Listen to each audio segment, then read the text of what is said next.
ഇന്ത്യയുടെ മുൻ പ്രധാനമന്ത്രി ഡോക്ടർ മൻമോഹൻ സിംഗ്, അദ്ദേഹത്തിന് എൻ്റെ ഹൃദയം നിറഞ്ഞ അല്ലെങ്കിൽ ഹൃദയത്തിൽ ഉൾക്കൊള്ളാൻ പറ്റാത്ത രീതിയിലുള്ള വിഷമം ഉണ്ടാക്കിയിട്ടുണ്ട്. അദ്ദേഹം ഈ ലോകത്തോട് വിട പറഞ്ഞു. പക്ഷെ പ്രായമാണ്. അദ്ദേഹത്തിന് എല്ലാ രീതിയിലുമുള്ള ആദരാഞ്ജലികൾ. ഇതുമായിട്ട് ബന്ധപ്പെട്ട് സോഷ്യൽ മീഡിയയിലൊക്കെ കോൺഗ്രസിൻ്റെ പല ലീഡേഴ്സ് ഭയങ്കരമായിട്ട് മൻമോഹൻ സിംഗിൻ്റെ കോൺട്രിബ്യൂഷനും സ്നേഹവും അദ്ദേഹം ഇന്ത്യക്ക് എന്താണ് കൊടുത്തത്, കോൺട്രിബ്യൂട്ട് ചെയ്തത്, അതിനെപ്പറ്റിയൊക്കെ വലിയ സംഭവങ്ങൾ വരുന്നുണ്ട്. അപ്പം അതിനകത്ത് ശ്രദ്ധിച്ച ഒരെണ്ണം കേരളത്തിലെ യുവ നേതാവായ VT ബൽറാം.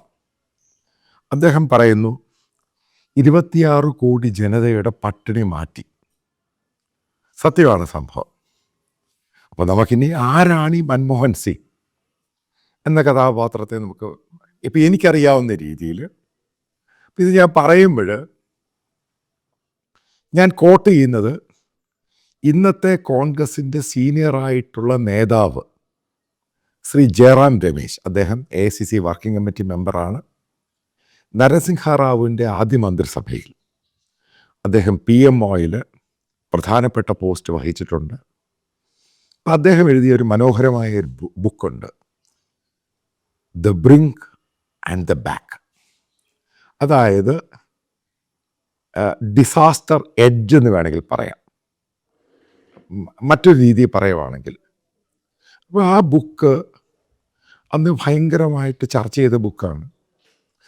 മൻമോഹൻ സിംഗിൻ്റെ അദ്ദേഹം നരസിംഹറാവുവിൻ്റെ മന്ത്രിസഭയിൽ 1991 ഫിനാൻസ് മിനിസ്റ്ററായിട്ട് ചാർജ് എടുക്കുന്ന സമയത്ത് ഉണ്ടായിരുന്ന പ്രശ്നങ്ങളെ പറ്റിയാണ് ആ ബുക്കിൽ പ്രതിപാദി. കാരണം അതുമായിട്ട് ബന്ധപ്പെട്ട് 91-92 യൂണിയൻ ബജറ്റാണ് ഇന്ത്യയുടെ എല്ലാ സംഭവങ്ങളും മാറ്റിയത് എന്നും പറഞ്ഞുകൊണ്ട്. കാരണം അന്നത്തെ കോൺഗ്രസ് പാർട്ടിക്കകത്തെ പ്രശ്നം ഏത് രീതിയിലായിരുന്നു മൻമോഹൻ സിംഗും നരസിംഹറാവുവിൻ്റെ ഗവൺമെൻറ് നേരിട്ടത്. അപ്പം ഞാനിപ്പം ഒരു BJP നേതാവിൻ്റെ ഒരു ജേർണലിസ്റ്റിൻ്റെ ബുക്കൊന്നും അല്ല പറയുന്നത്, ഒരു കോൺഗ്രസ് ലീഡർ. അദ്ദേഹം ഇന്നും വളരെ ആക്റ്റീവാണ് കോൺഗ്രസ് പാർട്ടിയിൽ. അപ്പം ഇത് മലയാളത്തിൽ പരിഭാഷ ഉണ്ടോയെന്ന് എനിക്കറിയില്ല. അപ്പം നിങ്ങൾ പറ്റാവുന്നവർ ഈ ബുക്ക് എടുത്ത് വായിച്ചു നോക്കണം. പിന്നീട് ഞാൻ കോട്ട് ചെയ്യുന്നത് മലയാളിയായ PC അലക്സാണ്ടർ. അദ്ദേഹം വളരെയധികം ഇന്ത്യൻ പ്രധാനമന്ത്രിമാരുടെ കൂടെ വളരെ കീ പോസ്റ്റിൽ ജോലി ചെയ്ത മലയാളിയായ സിവിൽ സർവീസ് ഓഫീസറാണ്. അദ്ദേഹത്തിൻ്റെ ബുക്കും ഞാൻ എൻ്റെ അത് കോട്ട് ചെയ്യുന്നുണ്ട്. പിന്നെ മണിശങ്കറയ്യൻ്റെ ബുക്ക് ഞാൻ കോട്ട് ചെയ്യുന്നുണ്ട്. കോൺഗ്രസിൻ്റെ പല ലീഡേഴ്സിൻ്റെ ബുക്ക് കോട്ട് ചെയ്യുന്നുണ്ട്. അപ്പോൾ അതിനെ ബേസ് ചെയ്താണ് ഞാൻ ഈ വീഡിയോയിൽ കാര്യങ്ങൾ പറയുവാൻ ഉദ്ദേശിക്കുന്നത്. ചിലപ്പം കേരളത്തിലെ കോൺഗ്രസ് നേതാക്കൾ ഈ പറയുന്ന കാര്യങ്ങൾ നിങ്ങൾക്ക് ദഹിക്കില്ലായിരിക്കും. പക്ഷേ നിങ്ങളുടെ നേതാക്കന്മാർ പറഞ്ഞ കാര്യങ്ങൾ എന്തൊക്കെയാണ് നരസിംഹറാവുവിനെ പറ്റിയും മൻമോഹൻ സിംഗിനെ പറ്റിയും, അതായത് ഡൽഹി പവർ കോറിഡോറിൽ ഏകദേശം 28-29 വർഷം ഒരു ജേർണലിസ്റ്റായിട്ട് ജോലി ചെയ്ത ഞാൻ, ഇപ്പം എനിക്കറിയാവുന്ന ചില വസ്തുതകളുണ്ട്. അതായത് 91 മൻമോഹൻ സിംഗ് ഇന്ത്യയുടെ ഫിനാൻസ് മിനിസ്റ്ററായിട്ട് ചാർജ് എടുക്കുന്നു. ഞാൻ 96 ഡൽഹിയിൽ പോകുന്ന ഒരു ജൂനിയർ ജേർണലിസ്റ്റായിട്ട്. അപ്പം ഞാൻ ഈ പോയ സമയത്തും ഇതുമായിട്ട് ബന്ധപ്പെട്ട് വളരെ ഹോട്ട് ഡിബേറ്റും ചർച്ചകളും നടന്നുകൊണ്ടിരിക്കുന്ന സമയത്ത് തന്നെയാണ് ഞാൻ അവിടെ ലാൻഡ് ചെയ്യുന്നത്. പിന്നെ എൻ്റെ ജോലിയിലോട്ട് ഞാൻ വ്യാപൃതരാകുന്നത്. ഇതിനകത്ത് പല ഇൻസിഡൻറ്റും ചിലപ്പോൾ ഞാൻ നേരിട്ട് കണ്ടതായിരിക്കും, അല്ലെങ്കിൽ പലരുമായിട്ട് സംസാരിച്ചതായിരിക്കും. അതായത് ചില ഇൻസിഡൻ്റൊക്കെ പറയുന്ന കാരണം, ഇപ്പം നരസിംഹറാവു ഇന്ത്യയുടെ പ്രധാനമന്ത്രിയായതിനു ശേഷം അദ്ദേഹം ടൈം പൂർത്തിയാക്കി. അദ്ദേഹം പിന്നെ കേസും വഴക്കുമൊക്കെ ആയി. അദ്ദേഹം ഡൽഹിയിൽ താമസിക്കുന്ന സമയത്ത് അദ്ദേഹത്തെ കോൺഗ്രസിൻ്റെ ഒരു നേതാക്കൾ പിന്നെ കാണാൻ പോയില്ല. അയാൾക്ക് ഗസ്റ്റുകൾ പോലും ഇല്ലായിരുന്നു. അവിടെ ആര് പോയാലും മോണിറ്റർ ചെയ്യുന്ന രീതിയിലോട്ട്, കാരണം ഇഷ്ടംപോലെ കറപ്ഷൻ കേസും അതും എല്ലാം ഉള്ള തലയിൽ കയറി. അപ്പം ആ സമയത്ത് അദ്ദേഹത്തിൻ്റെ മകൻ്റെ ഒരു അടുത്ത ബന്ധു, അപ്പോൾ അയാളാണ് എന്നെ ഈ നരസിംഹറാവുവിൻ്റെ വീട്ടിൽ കൊണ്ട് പരിചയപ്പെടുത്തിയത്. ഞങ്ങൾ തമ്മിൽ ഒരു 10-12 പ്രാവശ്യം നേരിട്ട് കണ്ടിട്ടുണ്ട്, സംസാരിച്ചിട്ടുണ്ട് വളരെയധികം. കാരണം അയാളെ കാണാൻ ആരും വരുന്നില്ല. അപ്പോൾ അന്ന് മനസ്സിലാക്കിയതാണ് ആരാണ് നരസിംഹറാവു എന്ന വ്യക്തി. അദ്ദേഹം ചെയ്ത കോൺട്രിബ്യൂഷൻ എന്താണ് ഇന്ത്യക്ക്. അപ്പോൾ ഈ വീഡിയോ തുടങ്ങുന്നതിന് മുമ്പായിട്ടൊരു കാര്യം ഞാൻ പറയാം.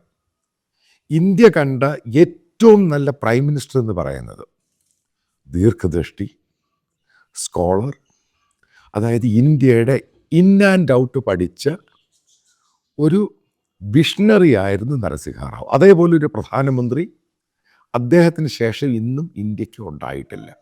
ഒന്ന്, PV നരസിംഹറാവുവിൻ്റെ കോൺട്രിബ്യൂഷനാണ് പ്രധാനപ്പെട്ട പോയിൻ്റാണ് ഡോക്ടർ മൻമോഹൻ സിംഗ്. രണ്ടാമത്തെ പോയിൻ്റ് അത് നിങ്ങൾ PC അലക്സാണ്ടറിൻ്റെ ബുക്ക് എടുത്ത് വായിച്ചാൽ മനസ്സിലാക്കും. അപ്പം എന്തുകൊണ്ടത് പറയുന്നത്? അപ്പോൾ PC അലക്സാണ്ടറിൻ്റെ ബയോഗ്രഫിയിൽ അത് പറയുന്നുണ്ട്. അതായത് ഇന്ത്യയുടെ എക്കണോമിക് കൊളാപ്സ്, അതായത് നമ്മൾ ഒരു ആഫ്രിക്കയിൽ ഒരു വലിയ രാജ്യം ഏറ്റവും ഭയാനകമായ രീതിയിലുള്ള കൊളാപ്സിലോട്ട് പോകുന്ന സമയത്ത് നരസിംഹറാവു ഇന്ത്യയുടെ പ്രധാനമന്ത്രിയാകുന്നു. മറ്റ് പല മലയാളികൾക്ക് അറിയാവുന്ന കാര്യം, ചന്ദ്രശേഖർ പ്രധാനമന്ത്രിയായ സമയത്ത് ഇവിടെ ഓയിൽ വാങ്ങാൻ പണമില്ല, ക്രൂഡ് ഓയിൽ. ആ സമയത്ത് ഇവിടെ ഇരുന്ന് റിസർവ് ഗോൾഡ് ബാങ്ക് ഓഫ് ഇംഗ്ലണ്ടിൽ കൊണ്ട് പണയം വെച്ചിട്ട് ഫോറിൻ കറൻസി വാങ്ങി നമ്മൾ. പക്ഷെ അതിന് മുമ്പ് ഒരു ചാപ്റ്ററുണ്ട്, ഒരു വലിയ സംഭവമുണ്ട്, അതും കൂടെ നിങ്ങൾ മനസ്സിലാക്കിയിരിക്കണം. അപ്പം എന്താണ് പറയുന്നതിൻ്റെ ഉദ്ദേശം? അപ്പം അത് ഞാൻ പിന്നെ പറയും. ഈ കാര്യം പറയാം, അലക്സാണ്ടർ എന്താണ് പറയുന്നത്. അപ്പം അദ്ദേഹം പറയുന്നത് PC അലക്സാണ്ടറിനോടാണ് നരസിംഹറാവു ആവശ്യപ്പെടുന്നത്. അദ്ദേഹത്തിനൊരു ട്രെയിൻഡ് എക്കോണമിസ്റ്റിനെ വേണം ഇന്ത്യയുടെ ഫിനാൻസ് മിനിസ്റ്ററായിട്ട് അദ്ദേഹം കാണുന്നത്. ഇപ്പോൾ 2 സജഷനാണ് അദ്ദേഹം PC അലക്സാണ്ടർ അദ്ദേഹത്തിന് കൊടുത്തത്. ഒന്നൊരു IG പട്ടേൽ, അദ്ദേഹം നേരത്തെ ഇന്ത്യയുടെ RBIയുടെ ഗവർണറായിരുന്നു. രണ്ടാമത്തെ ചോയ്സാണ് മൻമോഹൻ സിംഗ്. IG പട്ടേൽ എന്ന് പറഞ്ഞ ആ മനുഷ്യൻ, അദ്ദേഹം ഒരു ലോകപ്രശസ്തനായ എക്കണോമിസ്റ്റാണ്. ഡൽഹി സ്കൂൾ ഓഫ് എക്കണോമിക്സിൻ്റെ തലവനായിരുന്നു. പിന്നീട് അമേരിക്കയിൽ എക്കണോമിസ്റ്റ് സീനിയർ ഫാക്കൽറ്റി മെമ്പറായിരുന്നു. അപ്പം അദ്ദേഹം ഇത് ഡിക്ലൈൻ ചെയ്തു. അദ്ദേഹം പറഞ്ഞത് നരസിംഹറാവുവിൻ്റെ ഗവൺമെൻറ്റിന് കാര്യമായ ഒരു തീരുമാനം എടുക്കാൻ സാധിക്കില്ല. കാരണം മൈനോറിറ്റി ഗവൺമെൻറ്, അതിന് മെജോറിറ്റി മറ്റുള്ള പൊളിറ്റിക്കൽ പാർട്ടിയുടെ സപ്പോർട്ടുണ്ട്. അതായത് വലിയ പോളിസി കൊണ്ടുവരാൻ വേണ്ടി ഈ പാർട്ടിക്കകത്തും ഈ പാർട്ടിയുടെ നേതാക്കളും ഇതിനെ പിന്താങ്ങുന്നവർ സമ്മതിക്കില്ല. അതുകൊണ്ട് അദ്ദേഹം ഈ ഓഫർ ഡിക്ലൈൻ ചെയ്തു. ഇതാണ് പറയുന്നത്. രണ്ടാമത് പറയുന്നത്, മൻമോഹൻ സിംഗിനെ അപ്രോച്ച് ചെയ്തപ്പോൾ PC അലക്സാണ്ടർ, അദ്ദേഹം ആദ്യം ഇത് അക്സെപ്റ്റ് ചെയ്യാൻ തയ്യാറായില്ല. പിന്നീട് നരസിംഹറാവുമായിട്ട് ടെലിഫോണിൽ സംസാരിക്കും. കാരണം ആ സമയത്ത് ഡോക്ടർ സിംഗ് ഇന്ത്യയിലില്ലായിരുന്നു, അദ്ദേഹം അമേരിക്കയിലായിരുന്നു. അദ്ദേഹവുമായിട്ട് സംസാരിച്ചിട്ടാണ് അദ്ദേഹം ഈ ഓഫർ അക്സെപ്റ്റ് ചെയ്യാൻ തയ്യാറാകുന്നത്. ഇത് ആദ്യം മനസ്സിലാക്കുക. മൻമോഹൻ സിംഗിനെ കൊണ്ടുവന്നത് കോൺഗ്രസ് പാർട്ടി അല്ല. മൻമോഹൻ സിംഗിനെ കൊണ്ടുവന്നത് നരസിംഹറാവു എന്ന് പറഞ്ഞ മനുഷ്യനാണ് കൊണ്ടുവരുന്നത്. ആ സമയത്തും കോൺഗ്രസ് പാർട്ടിയുടെ വർക്കിംഗ് കമ്മിറ്റിയും കോൺഗ്രസിൻ്റെ സീനിയർ ലീഡേഴ്സും അതിനകത്ത് മനസ്സിലാക്കേണ്ട സംഭവം, സോണിയാഗാന്ധി രാജീവ് ഗാന്ധിയുടെ മരണശേഷം, അതായത് പെരുമ്പന്തൂർ ഇഷ്യൂവിന് ശേഷം പൂർണ്ണമായിട്ടും അവർ ഈ രാഷ്ട്രീയത്തിൽ നിന്ന് മാറി നിന്നു. കാരണം കുറച്ച് കാലത്ത് ഇനി രാഷ്ട്രീയം വേണ്ട എന്നും പറഞ്ഞ ഈ രാഹുൽ ഗാന്ധിയും പ്രിയങ്ക ഗാന്ധിയും ഒക്കെ അവരോട് പറഞ്ഞ് ഇനി രാഷ്ട്രീയത്തിൽ വേണ്ട. ഇതൊക്കെ അവർ തന്നെ പറയുന്നു, ഇതൊക്കെ പല പുസ്തകങ്ങളും പറയുന്നുണ്ട്. അതുകൊണ്ട് അവർ മാറി നിന്നപ്പോൾ PV നരസിംഹറാവു ആക്സിഡൻ്റലിയാണ് ഇന്ത്യയുടെ പ്രധാനമന്ത്രിയാകുന്നത്. ഇപ്പം ഞാൻ നേരത്തെ പറഞ്ഞു, India edge of economic collapse, ആ സമയത്താണ് അദ്ദേഹം ഇന്ത്യയുടെ പ്രധാനമന്ത്രിയാകുന്നത്. ഇനി എനിക്കറിയത്തില്ല എത്ര മലയാളികൾക്ക് ഞാൻ ഈ പറയുന്നൊരു ടോപ്പിക് അറിയാം. ഇന്ത്യയും റഷ്യയും, അതായത് പഴയ സോവിയറ്റ് യൂണിയനുമായിട്ട് ഒരു കരാറിലുണ്ട്. കാരണം ഡിപ്ലോമാറ്റിക് കരാറിനേക്കാൾ ഉപരിയായിട്ട് ഏകദേശം 50കളിലും 60കളിലും 70കളിലും 80കളിലും ഏകദേശം 30-40 വർഷം ഇന്ത്യയിലെ ക്രൂഡ് ഓയിൽ എന്ന് പറഞ്ഞ സാധനം തന്നുകൊണ്ടിരുന്ന റഷ്യയായിരുന്നു. ഈ പറയുന്ന മിഡിൽ ഈസ്റ്റ് അല്ല. ആദ്യം തലയ്ക്കതിടുക. അപ്പോൾ റഷ്യ ഇന്ത്യക്ക് ക്രൂഡ് ഓയിൽ തരുന്ന സമയത്ത്, അത് റഷ്യയല്ല, പഴയ സോവിയറ്റ് യൂണിയൻ, ഒരു ബാർട്ടർ കരാറുണ്ടായിരുന്നു. എന്താ ബാർട്ടർ കരാർ? റഷ്യയും ഇന്ത്യയും തമ്മിൽ 100% റുപ്പി റൂബിൾ കൺവേർട്ടബിൾ. അതായത് ഇന്ത്യൻ കറൻസിയിലാണ് ഈ പറയുന്ന ക്രൂഡ് ഓയിൽ റഷ്യയുടെ കയ്യിൽ നിന്നും വാങ്ങിയത്. ഒന്ന്. രണ്ടാമത്തെ, എന്തുകൊണ്ടാണ് അതിനെ ചീപ്പ് ഓയിൽ എന്ന് പറയുന്നത്? അതായത് വളരെ വില കുറച്ചാണ് റഷ്യ ഈ ക്രൂഡ് ഓയിൽ ഇന്ത്യക്ക് കൊടുത്തത്. എന്തതിൻ്റെ കാരണം? അതായത് അന്നത്തെ മാർക്കറ്റിൽ 30, 35, 40 രൂപയായിരുന്ന ക്രൂഡ് ഓയിൽ ഒരു ബാരൽ ഡോളറിന്, അതിൻ്റെ ഇപ്പം $40, $35 ഓപ്പൺ മാർക്കറ്റിൽ എന്ന് വിചാരിക്കുക. അതിൽ നിന്നും $10 കുറച്ചിട്ടാണ് റഷ്യ ഇന്ത്യക്ക് 1991 വരെ, അതായത് സോവിയറ്റ് യൂണിയൻ പൊളിയുന്നത് വരെ ഈ ക്രൂഡ് ഓയിൽ ഇന്ത്യക്ക് കൊടുത്തുകൊണ്ടിരുന്നത്. ആദ്യം തലയ്ക്കകത്തിട്ട് ഇത് പിന്നീടാണ് ഈ പറയുന്ന മിഡിൽ ഈസ്റ്റ് ഏഷ്യയൊക്കെ വരുന്നത്. ഇനി 1991 ഈ സോവിയറ്റ് യൂണിയൻ പൊളിഞ്ഞു കഴിഞ്ഞപ്പോൾ ബോറിസ് എറ്റ്സിൽ റഷ്യയുടെ പ്രസിഡൻ്റായിട്ട് ചാർജ് എടുക്കുന്നു. അദ്ദേഹം ആദ്യം ചെയ്ത പരിപാടി ഈ ബാർട്ടർ കരാർ ഏത് രാജ്യത്താണ് ഉണ്ടായിരുന്നത് അത് മുഴുവനും ടെർമിനേറ്റ് ചെയ്തു. എന്നിട്ട് അയാളുടെ ക്യാബിനറ്റ് ഒരു തീരുമാനമെടുത്തു, ആർക്കൊക്കെയാണ് ചീപ്പായിട്ട് ഓയിൽ കൊടുത്തത് അത് ടെർമിനേറ്റ് ചെയ്തു. അതായത് പറഞ്ഞു, ഇനി മറ്റുള്ള കറൻസി ഒന്നും വാങ്ങില്ല, ഡോളറിലായിരിക്കും റഷ്യയുടെ ഓയിൽ ഏത് രാജ്യത്തും കൊടുക്കുന്നത്, അത് ഓപ്പൺ മാർക്കറ്റിലായിരിക്കും, ഓപ്പൺ മാർക്കറ്റിൻ്റെ അതേ വിലയിലായിരിക്കും. ഇവിടെയാണ് ഇന്ത്യ എന്ന മഹാരാജ്യം ഒരു പ്രതീക്ഷയുമില്ലായിരുന്നു ഇങ്ങനൊരു തീരുമാനം വരുമെന്ന്. ഇതിലാണ് പെട്ടുപോയത്.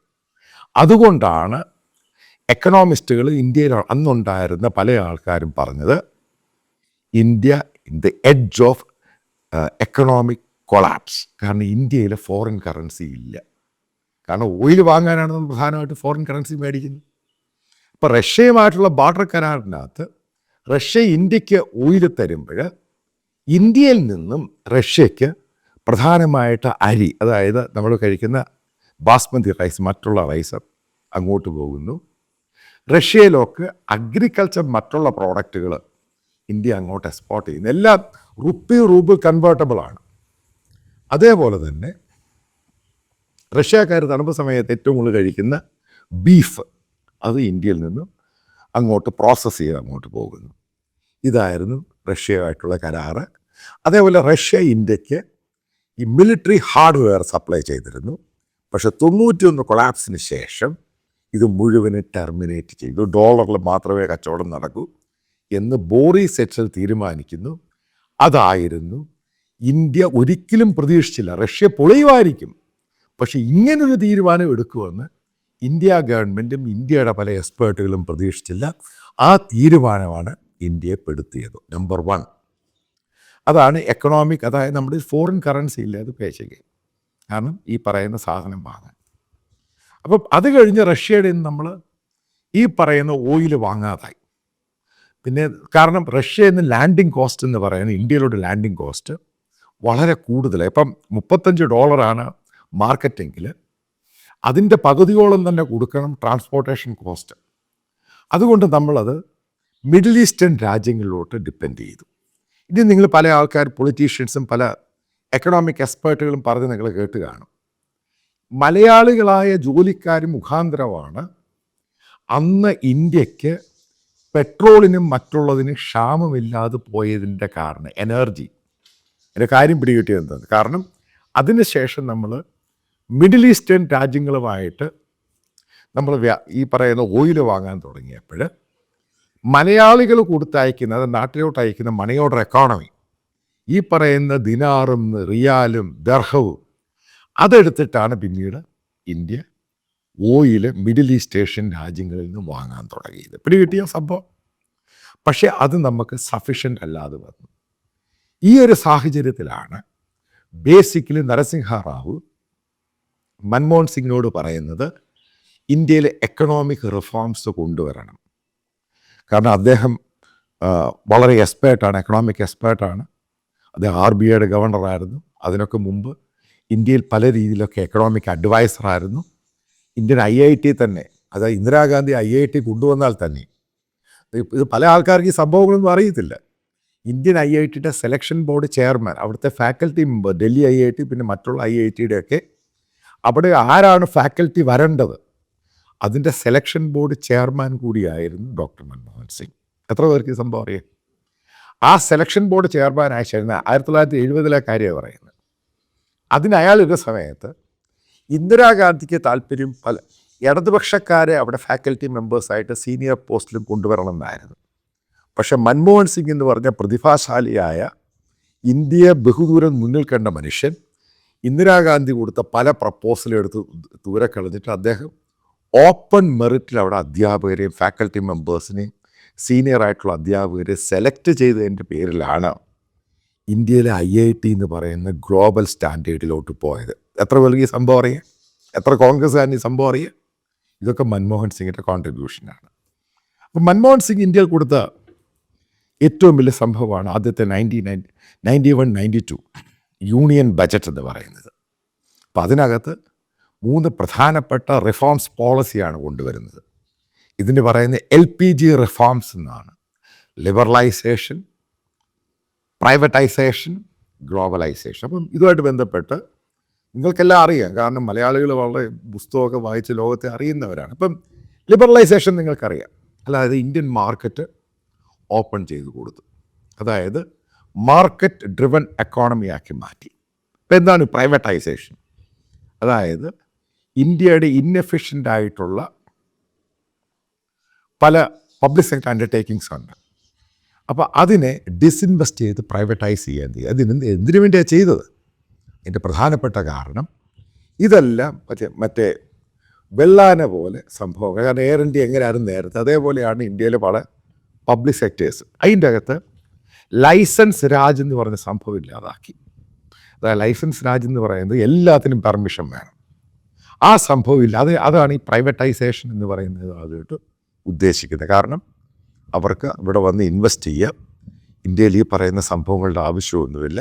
അപ്പോൾ എഫിഷ്യൻസി കൂടാൻ വേണ്ടിയാണ് ഡിസിൻവെസ്റ്റിൻ്റെ ചെയ്തത്, അതിനെ പ്രൈവറ്റൈസ് ചെയ്തത്. അതേപോലെ തന്നെ ഇന്ത്യ ഒരു കോമ്പറ്റീറ്റീവ് മാർക്കറ്റ് ആക്കാൻ വേണ്ടി അതിനു വേണ്ടിയാണ് ഗ്ലോബലൈസേഷൻ കൊണ്ടുവന്നത്. എന്തിനാണ് ഗ്ലോബലൈസേഷൻ കൊണ്ടുവന്നത്? അതായത് വിദേശത്തു നിന്ന് വരുന്ന പല സാധനങ്ങൾക്കും അതിൻ്റെ ടാരിഫ് കുറച്ചു. ഇപ്പോൾ ടാരിഫ് കുറച്ച് കഴിഞ്ഞപ്പം ടെക്നോളജി അതേപോലെ പല സാധനങ്ങളും വിദേശ രാജ്യങ്ങളിൽ നിന്ന് ഇന്ത്യയിൽ വരാൻ തുടങ്ങിയപ്പോഴാണ് ഇന്ത്യൻ കമ്പനികൾക്ക് മനസ്സിലായത് അവരുണ്ടാക്കുന്ന പ്രോഡക്റ്റ് വളരെ ഇൻഎഫിഷ്യൻ്റ് ആണ്, ഈ പ്രോപ്പർ അല്ല. കാരണം ഈ ടെക്നോളജിയിൽ ഉണ്ടാക്കുന്ന സാധനങ്ങൾ വളരെ മികച്ചതാണ്. അപ്പം ലിബറലൈസേഷന് സപ്പോർട്ടീവായിട്ട് പ്രൈവറ്റൈസേഷൻ കൊണ്ടുവന്നു. അതിന് സപ്പോർട്ടീവായിട്ട് FDI, ഫോറിൻ ഡയറക്റ്റ് ഇൻവെസ്റ്റ്മെൻറ്റ്, അതായത് ഫോറിൻ കമ്പനികൾക്ക് ഇന്ത്യയിൽ ഇൻവെസ്റ്റ് ചെയ്യാം. അതിൻ്റെ ലൈസൻസ് രാജ്യം പരിപാടികളും ഇതൊക്കെ വളരെ ചെറിയ രീതിയിലോട്ടൊക്കെ ആക്കി മാറ്റി.